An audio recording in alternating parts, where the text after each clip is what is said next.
numbers today, and you know, before you leave, I mean, hold on to your hats and have a holiday this summer, because in the next term, it's going to be a wild ride on very big issues for this city, right?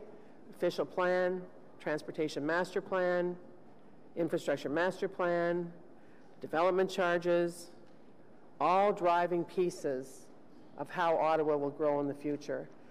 You all and the 220 people that were invited, all on our list, and all of us, well, all of us who may return if we're given that support from our electorate, we'll be working on that. It is going to be a very big job.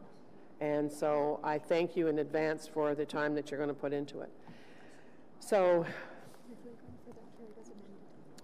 on this item, is it carried as amended?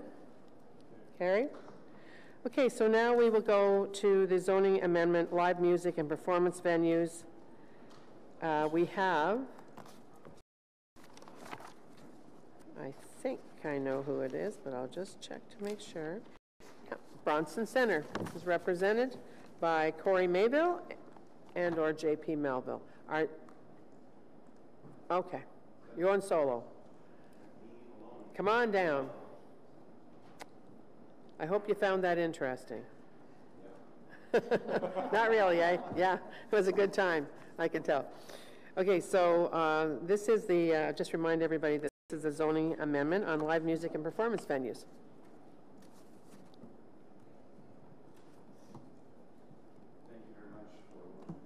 Thank you very much for having Bronson Centre here today. I'm JP Melville representing Bronson Centre, Corey Mayville, and of course I'm representing the board. The previous session was fascinating. I am a planner myself, so I like the theatre. I quite enjoy it. Apologies to the rural communities of Ottawa. I was out of town and not able to present to Agricultural Committee. Culture and cultural space, particularly the Bronson Centre, play an important role to people across Ottawa and of course outside of Ottawa as well as a performance centre.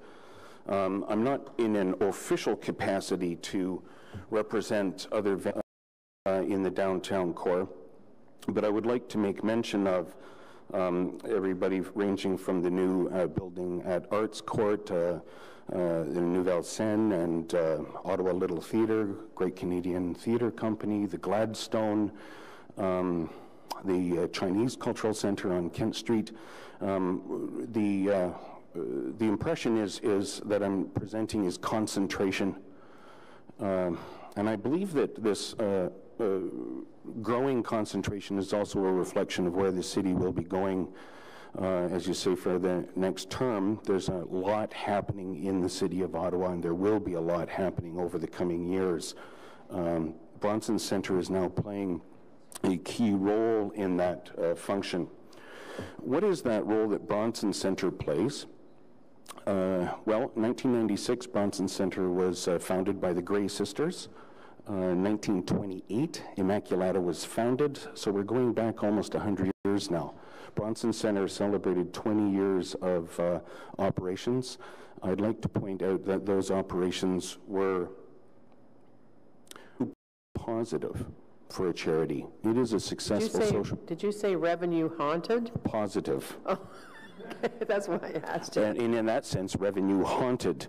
There's been a lot of slipping through the cracks for Bronson Centre because of its success. There's a lot of pressure out there in contemporary Canada to promote social enterprise. And as a successful social enterprise, lo and behold, they slip through cracks. Well, you don't need help. And we're not looking for help. I'm not here today to ask for assistance to Bronson Centre. I'm here to promote and support the amendment for Bronson Centre and St. Bridget's downtown. It's a reflection of the changes that are taking place and the importance of concentration of cultural activities in the downtown core and making that accessible not only to the citizens of Ottawa, but also to the tourist industry. That is very, very important to Ottawa as our nation's capital. I'm just going to my next slide here. That is Bronson Centre. Should be familiar to a lot of people. 45,000 square feet of community space. There are up to 40 different not-for-profit organizations operating out of the Bronson Centre every day. As a charity, Bronson Centre provides affordable space. That includes the 850-seat theatre and the 200-seat community hall, which also has a stage and a commercial kitchen. Effectively, over the last 20 years, Bronson Centre has operated as a cultural community space. It serves a wide range of people here in Ottawa, ranging from new immigrant communities who use it as a faith center on the weekends, to Spectrasonic, who promotes indie in its mid-sized, it's an opportunity as a mid-sized auditorium. 850 seats is like that. Oh, I guess I could show the theater, thanks. Lot to say about all of that.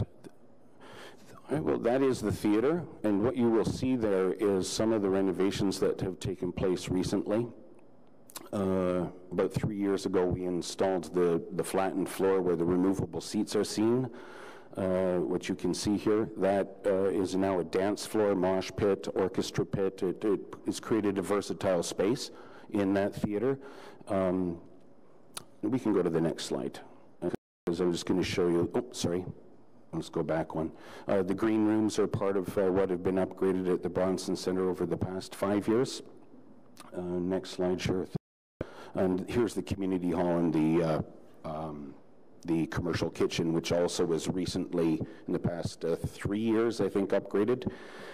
What I want to say about the 20 years of Bronson Centre, just like St. Bridget's, is that it has been evolving and growing over 20 years. Its success is represented in that the staff at City of Ottawa have seen the delight to recognize its cultural role in the City of Ottawa, and so the sound is one of those important factors that has to be taken into consideration, so thank you very much for that.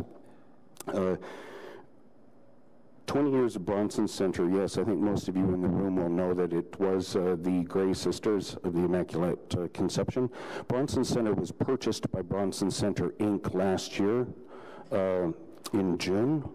I have to ask you to wrap up because you're past 5 minutes. Oh, I'm sorry, I'm past my 5. I just want to say that I'm supporting the amendment, and it will be making an important contribution to cultural activities in the City of Ottawa for the long-term future. Well, that's great. It's absolutely great. I was just saying to Councillor Leeper that there's a lot to be said for the older schools that built theaters into their auditoriums, into their school, and not cafetoriums with, if you're lucky, a pull-out bleacher. So thank you for saving it and investing in it. Councillor Leeper has a question. Sure. Really quickly, and I imagine that the zoning amendments that are being proposed today are purely positive for you, and I think you've indicated your support. How many shows a year are at Centre? Music shows? The music shows are well, I can do a couple of things.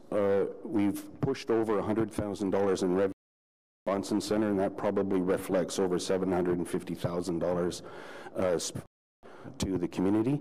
And on my count, over 30 in 2017. Okay. Okay, and that's indie concerts. That's not the community activities and cultural activities also taking place in the theater. Spectrasonic, or some of the promoters bringing shows in. That's yes. Fantastic. The zoning, has the zoning ever been an issue for Bronson Centre? Have you ever had a problem that you weren't previously have theater as a permitted use in the zoning? Theater was not a recognized use. It was a school. And then in 2008, we got the zoning for the residential, because part of the Centre is also residential services for Elizabeth Fry Society. Okay. So that was a support from the City of Ottawa. This is new support recognizing its traditional uses over the past 20 years. Yep. So that is positive. Is there further help the city can provide you other than funding Bronson Centre, which is unlikely, but zoning or regulatory hurdles that you're facing? We're looking forward to intensive cooperation with the cultural community over the next year, particularly related to capital facilities for all cultural centers. Bronson Centre wants to play a role. Any support from the City of Ottawa will be welcome. Okay, thank you very much. Yeah. Thanks, Chair. Thank you. Thanks very much for coming out today. Thank you. Appreciate it. Yep. So if there are no other questions on the zoning amendment. Question for staff. Oh, sure. Go ahead. Question for staff? Just you. I think Tim is here, and I would just like to ask him, with respect to the feedback that was provided by the Ottawa Music Industry Coalition, there is some language in the report that has got OMIC, who are our partners in the new music strategy, concerned about the long-term zoning considerations to have live music venues. You are not proposing to have a new for music venues. They feel that the door has been shut to that discussion. Is there the potential at some point in future to review how cultural venues are working and have a discussion with them about whether or not at some point in future we need a designation of music venue? Madam Chair, I'm not sure that there would be a matter of defining the term music venue. Are we on? Okay, good. What we found was that the existing definitions are as clear and distinctive as they can be using the relatively blunt object of zoning. That being said, the question of where some of these uses as they're currently defined, whether theaters or what technically under the zoning is a nightclub, where they might be permitted. Of course, the good news story in looking at all this is that these uses are permitted in most of the commercial zones, so it's generally not an obstacle. However, in the future, certainly looking at, for example, the overall regulatory regime around the traditional main streets, where we would want to look at not just the question of which uses are permitted and maybe under what circumstances you might be able to permit something that today might be considered a nightclub, but things like design standards, questions of height, step backs, materiality, all this sort of thing. So certainly in the future, we could look at that question of the use as well as the overall rules around traditional main streets. The broader good news story here, of course, is that we're recognizing in the report that live music is not only is it not just a use by itself, but it's something that is appropriate as an accessory use to any commercial. That gives a lot of clarity and comfort to the various unconventional venues that may have shows, record stores, restaurants, ice cream shops, wherever music wants to happen. Just to give that extra little bit of clarity. It doesn't put it in the zoning, but by putting it in the report, it's recognized, and the city's support is certainly recognized for that activity. Wonderful. Okay, thank you, Chair. Thank you very much. Thanks, Tim. 2 reports today. I'm busy. So on the zoning amendment for live music and performance venues, is it carried? Carried. Good.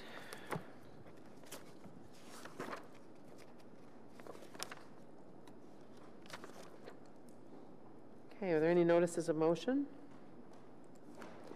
What about inquiries? Other business? All right, we're adjourned. Thanks, everybody. We're back here on the, what's today? The 22nd. Yeah. Kitchissippi Day.